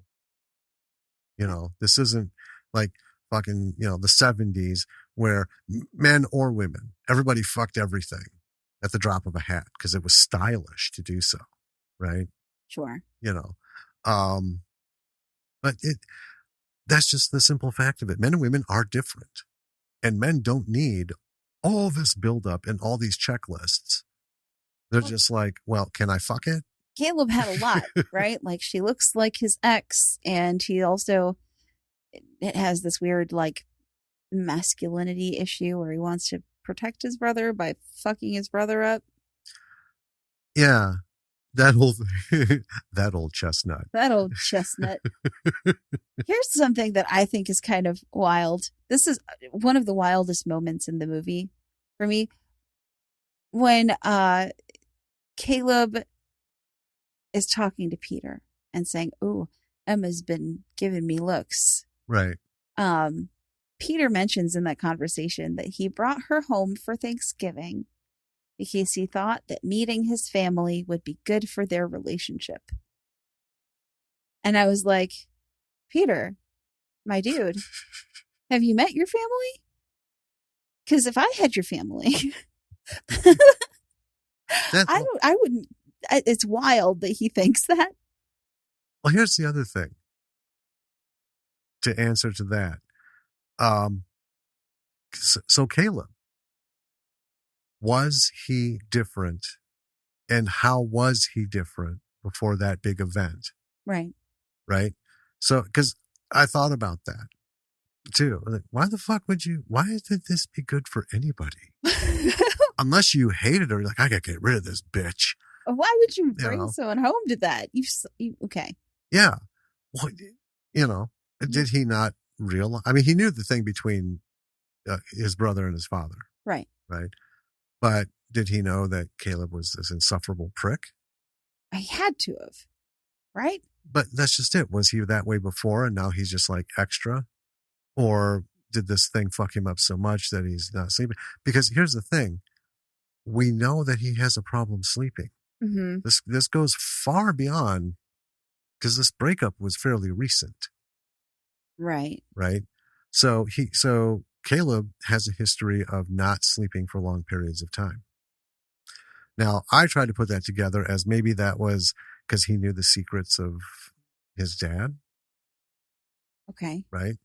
And that was fucking up. Because he does say at one point when he's chewing Donald out about, you're not going to tell him anything and anything. He's like, and you did this and you did that to mom and da da da da da da da. And then my favorite thing was he looked his dad straight in the eye. He said, you were my hero. Right. Right. And Yeah. then that all got fucking taken away from him. And I get that. It's not a selfish thing.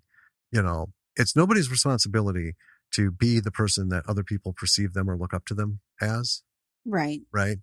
But as a parent, fuck's sake, you know, I'm a dad.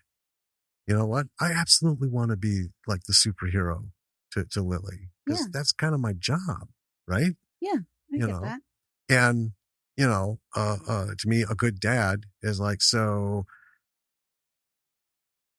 this is what I want for you. You know, not the whole I'm hovering and protecting kind of thing. Yeah. Because that's a bad relationship. You know. But you know, to teach her, you need to have somebody you can rely on. And, you know, it's not that whole daddy complex or kids with mommy complexes, right? When they grow up. But I think there are qualities about me that I hope she looks for in other people. Yeah. Right. You know, never mean, never abusive, never say bad things, treat with respect. It's a partnership, you know, and, you know, we'll sacrifice at a moment's notice, anything. Right. And, you know, we together try to show her what a functioning, healthy relationship is. Right. And hope that she'll pick up on that. So I get all of that. But then, you know, on the flip side, like I looked up to my grandfather, bringing him in again. He was like my superhero. And then, you know, I found out how things really were, you know, as I became an adult. Yeah. And it diminished things a little bit. And I remember being there, you know, basically watching him die in the hospital. And it was weird because I had his hand in mine. And I was thinking, you know, God damn it, this is, you know, he was my giant. Yeah. Even though we were the same height by that time. Because he was a little fellow too. And you see someone in that state and you're like, it's heartbreaking. But then when I had his hand, and I told you we're the same size, but his, like, that ring, It's so huge. right, for his ring finger Yeah. was bigger than my thumb and a half another one. He had like rots for fingers. I know, they were massive. And Wild. I held his hand in those last moments, and I couldn't help remember thinking, God, he really is a giant. All of the failures and deficiencies and imperfections,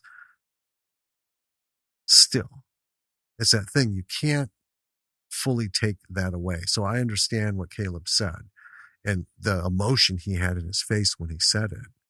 You were my hero. Yeah. That was intense. I mean, there were a lot of good But, moments yeah. in this movie. Yeah. But what else is there?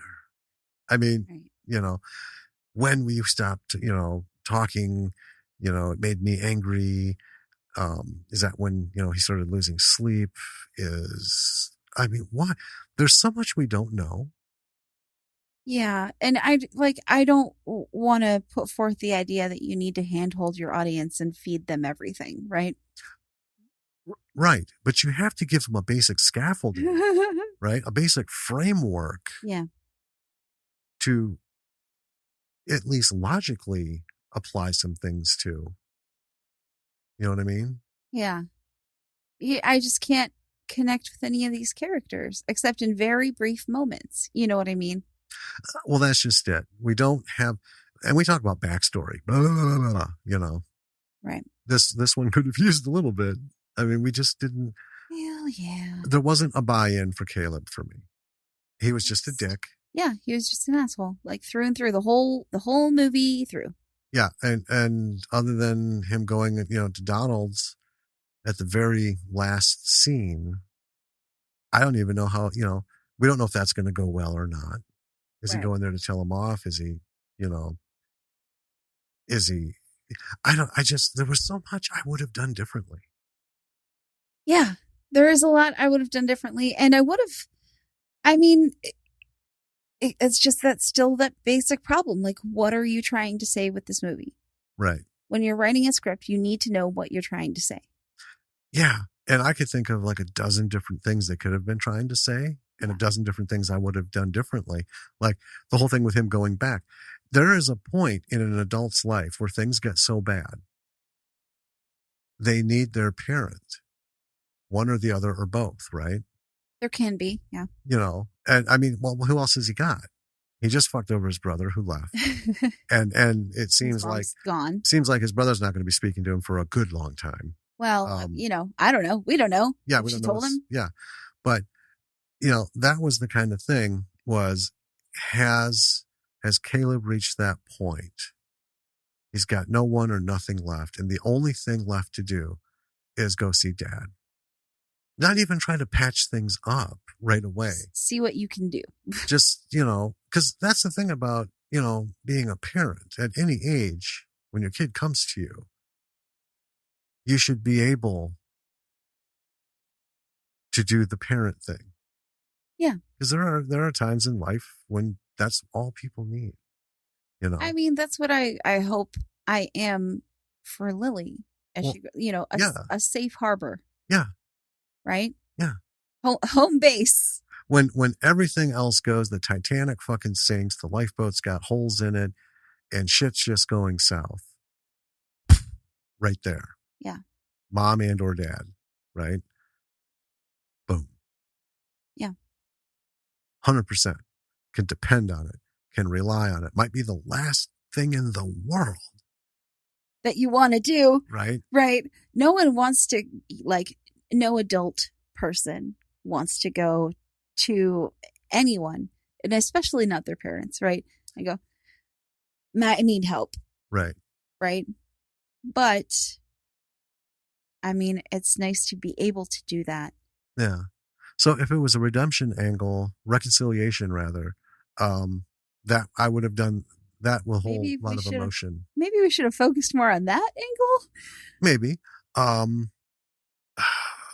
I don't know. I mean, what was Emma's role in this whole movie? You know, it's literally the waste of an actor. Yeah, and Brittany You know, Snow has been in several she's indie films. good. She is good. You know, and she was not utilized. All she did was cry. She punched him in the face once.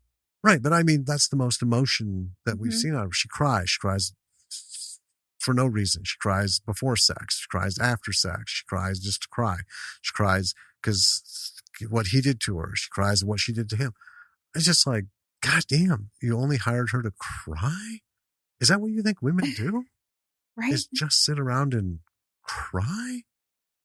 I don't feel there was an emotional maturity to this script. No, I don't think there was. Now, we've talked about it before. I could write a script on my own about, say, a group of women.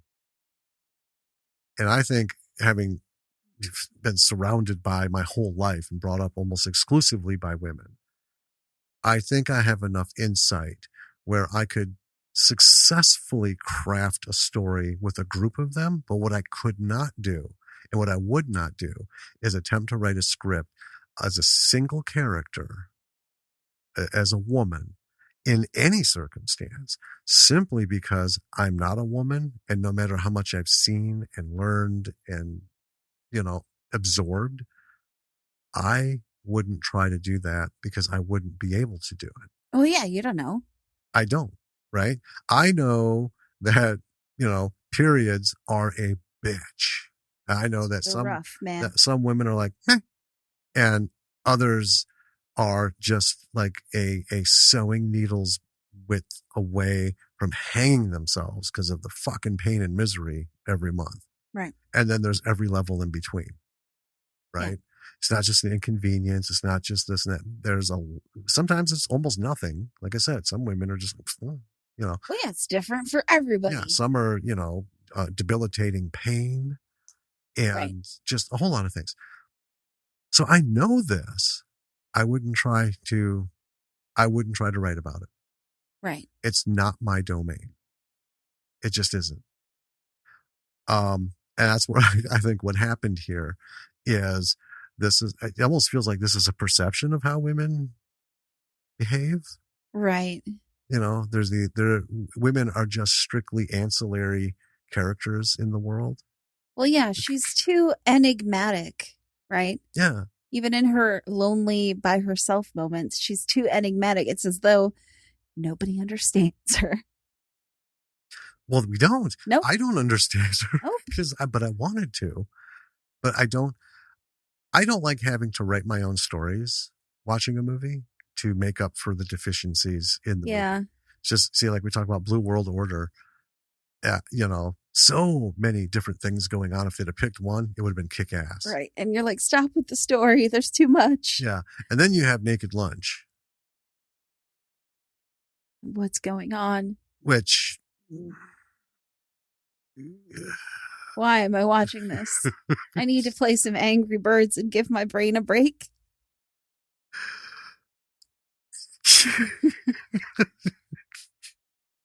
And that's exactly what you did. That is what I did. I know. I don't know. I mean, that could have been a story that shouldn't have been a story. They should have had a story. That was just like a meandering, again, a self-masturbatory, weird bug porn. Well, we talked about all that already. Yeah, I know, but I'm just saying. But here's the thing. At least you know where you stood.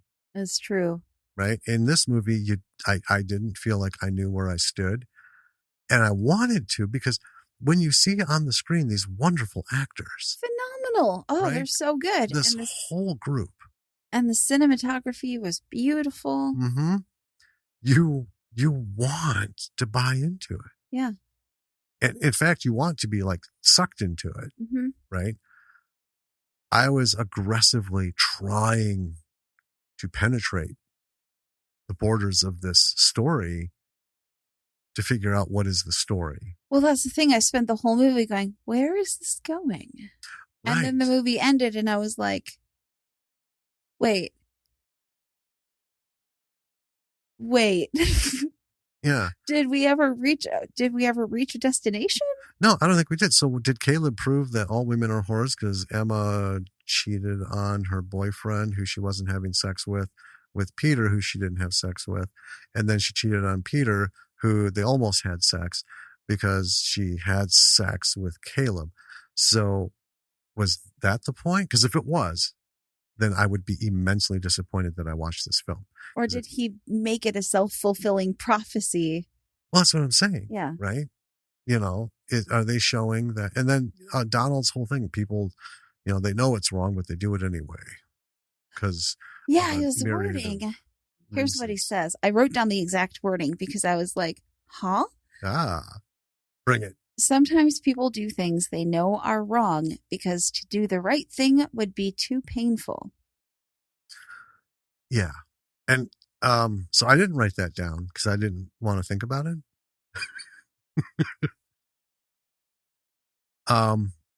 So here's the thing. You're married.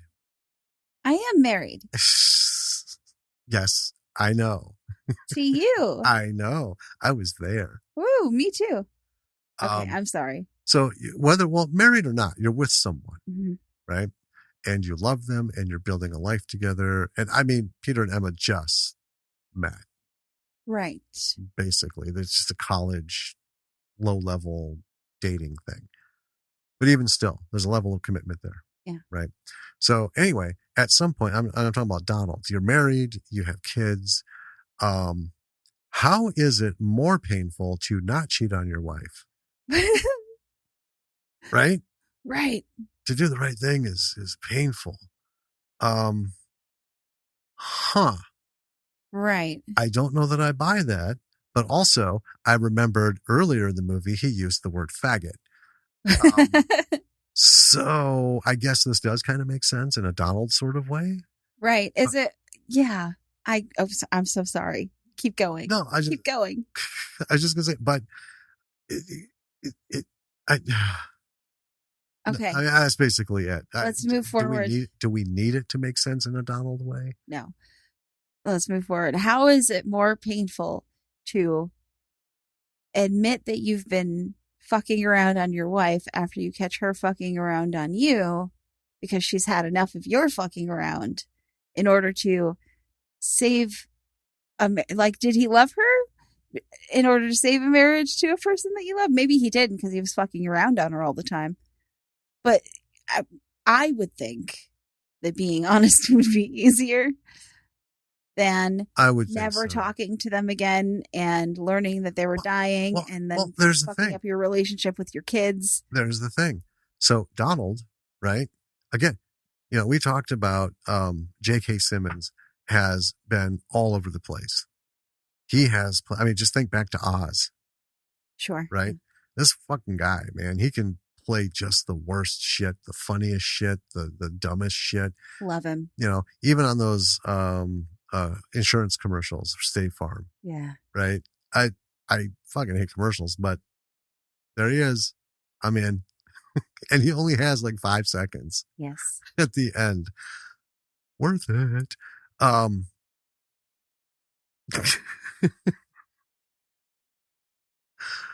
don't.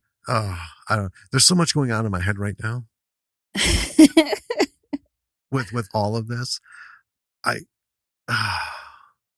think we've kind of exhausted our looking into this movie. I don't think we have. I think we could keep going and going and going because I have a lot of issues. I'm getting.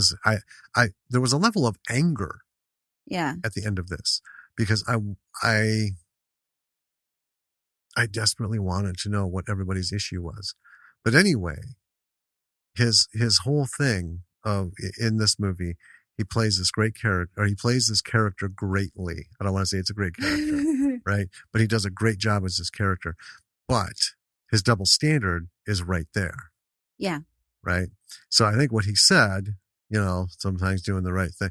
No, I think that's just bullshit to cover up. Just like Caleb, you accept my apology, right? Right. It's fucking pure misogynistic narcissism. Yeah. And, well, I can do whatever. I can do whatever. I can do whatever. You did it too? You're out. Right? Yeah. It's wild. I mean, It's like there's a level of like top level misogynistic bullshit in this movie that I think for some people might overshadow the more subtle misogynistic bullshit in this movie that flies under the radar and is never addressed. yeah. And that is what frustrates me just incessantly about this film. Yeah.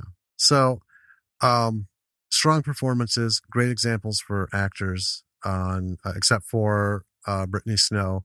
That's an example of don't accept any of those parts.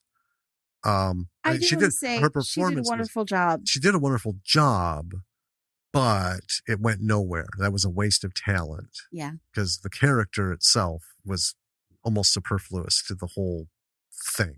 I mean, she could have been a blow up sex doll and the story would have been the same. Absolutely. Figure out your story. We've talked about this the last few, unfortunately. Yeah. You have to figure out your story. What the fuck are you trying to say? Stick to it. Go do my thing. One character, one event, do one through line, and then add shit in it. Get that straight first. Clearly this did not, because there was not. Was it about reconciliation? What a wild fucking ride to get to that. Right? Right? Had to fucking destroy everybody's lives around them except for JT, because he's like a resilient, cheerful, fuck you guys, right? I'm just going to be a good guy. He's like the only plausible good person in this whole thing, and there's just not enough of him. Well, yeah. Next week we're going to do a good one.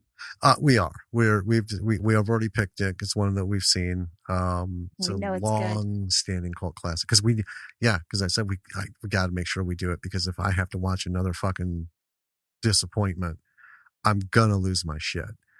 The potential here was phenomenal. You have a powerhouse of actors, top to bottom. You have all the fucking technical skills and equipment and crew and people to make this thing, but you have, holding all that up, is a wobbly ass, incoherent script that just doesn't sell me on anything. No. Nobody should wonder what the point is. They should come That's gonna be nobody should wonder what the point of your movie is. That's gonna be the name of our book. Oh man. So I think those are the lessons. I think so. I think we've covered all that. I think so. Okay. Let's get out of this hot room. Turn the heater on. Yeah, it's that time. It's that time. I closed the vent as much as I could. If I close it anymore, we get that sound, and that's so hard to mix out. And I just don't want to spend that kind of time. Hey. So, yes. You should go to our website. Would that be the one at www.lordsofmisruleproductions.com? That's the one. It has all the stuff. We don't have to go through it. You know what's there. Merch, blog, episodes, yada, yada. BF McGillicuddy videos. Links, email addresses. Yep. Social, Patreon. All of the stuff. Yeah. Yeah. Check everything out. Drop us a line. Let us know what you've done. Let us know if you want us to talk about something that you've done. We'll take a look at it. Again, we have to be able to see it. Yes, we do have to be able to see it. And we have to be able, other people have to be able to see it also. Right. At least eventually. And it doesn't, you don't have to be a director or an actor. Like we had our interview with Alistair Cook. Yeah. He wrote the novel adaptation of Redwood Massacre. Right. Annihilation. Yeah. And we talked to Terry, who's a script doctor. Yeah. So come on, man. Anything that you do. Yeah, we've talked to actors, all kinds of people. Yeah. But if you want us to talk about something that you've done, we've got to be able to see it. Yeah. You know, don't mind renting. Don't, No. but, you know, if you write in saying, well, I have this, but I can't show it to you because of distribution and it's not available anywhere, then we don't have a common ground. Right. Right. But short of that little tidbit, bring it on. See this movie, and I think it's important to see a lot for a lot of reasons that we've talked about. I mean, if you want to see some really good performances, like this movie's got them. Yeah. All right. Okay. Well, Until that's going to do it for this week. it is. That'll do it. And next week we have a good one. A good one. A long-standing cult classic. Yeah. I had never heard of that movie before you told me about it. So, because it's a cult classic. Cult classic. I brought you into the cult. Oh. Do I have to do anything? Well, you got to watch the movie, which you did. Is there like a hazing or? Well, no. Do I have to drink Kool-Aid? No. You saw the movie. Why would anything negative be attached to that? It's wonderful. It is wonderful. You said that you brought me into the cult, so I was making sure. Well, yeah, the blankety blank cult. I'm giving you shit, and you know it. Yeah, I know. And I'm responding back logically. I see. All right. We're going to do our secret cult rituals now. Sure. Until next time, I'm Danny. And I'm Jim. We'll catch you later. Bye, B-Siders.